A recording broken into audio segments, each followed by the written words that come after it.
Think of big American cruisers and one brand usually comes to mind. That's Harley-Davidson. The American motorcycle manufacturer has been synonymous with big cruisers for decades. But now an old competitor has re-emerged. This is the revived Indian Roadmaster.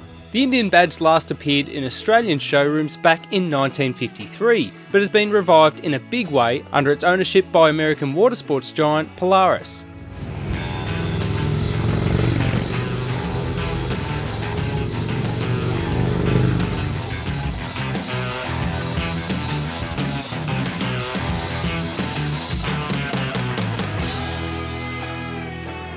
The Roadmaster tested here sits at the top of the 6-bike lineup, priced from $38,990. Now for that sort of money you actually get a really polished package. Indians actually played on the 50s theme to the extent where everything does feel like it's been hand finished. The seat itself looks like it's been hand stitched. It's really comfortable and soft on long trips, and it's also bolstered by a seat warmer and hand warmers as well.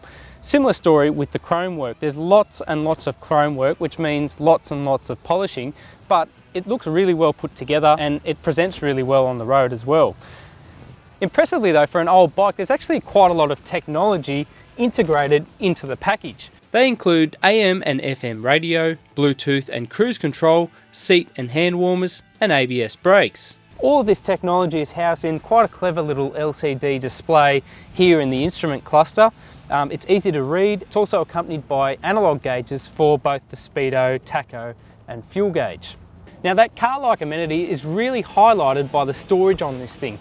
You take a look around and there are umpteen different options. There's cubby holes right at the front of the bike, you've got huge panniers at the side and also a trunk in the rear. It's actually bigger than some sports cars.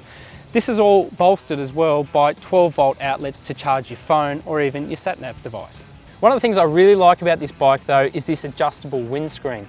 Like the seat warmer and the hand warmers, it can be adjusted on the go, and basically in its most upward position, it completely protects the rider at open speed. So that means you can sit back, listen to the radio and not be buffeted by winds as you cruise along at even 100 kilometers an hour.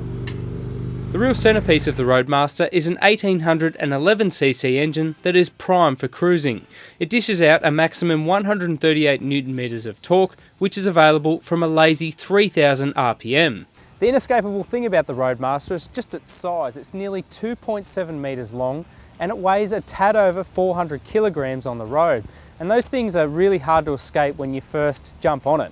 In city traffic, you feel a little bit nervous almost as you sort of get your head around just the size, weight and overall width of this thing. And those factors are only exacerbated in daily traffic. There's a lot of heat coming from the exhaust system, especially the pipe on the right hand side. There's a guard there, but even so, it was hot enough to melt my pants during some wet weather riding.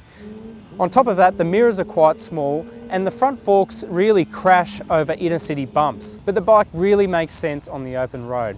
The 1811cc engine has a huge breadth of torque. It's effortless in every gear. You can easily lope along at either 50 or 60 kilometers an hour or really stretch out the legs at highway speeds. I've done quite a bit of highway riding on this thing and it just chews it up. That big screen that I mentioned before does a really good job of covering the entire rider, and it all makes for a really nice riding experience. While it's certainly no sports bike, the Roadmaster feels competent through wider corners. It is poised and composed, turning in predictably and tracking confidently at all times. The riding position is spot on and the engine and transmission are really well mated to open road touring. The transmission especially is quite smooth in its shifts and there's a wide spread of ratios as well. It's quite flexible and works well with the engine. Now while it's quite competent in a touring capacity, the Indian isn't the best during really tight twisty sections of road. And I say that because its brakes are quite underwhelming. It does have the fitment of ABS and you've got two big discs on the front there, but even so, jam on the front, the rear and even call on engine braking and it's not the quickest machine to pull up. I think the main reason behind that is simply the 400 kilos of curb weight. It takes quite a lot of force to stop that in a hurry. The engine's biggest draw card has to be that exhaust note. It's quite tasteful in that you can't hear it from miles away, but on the bike it's a really nice thumping soundtrack and it's utterly addictive, and I don't think it's something that you're going to get sick of straight away.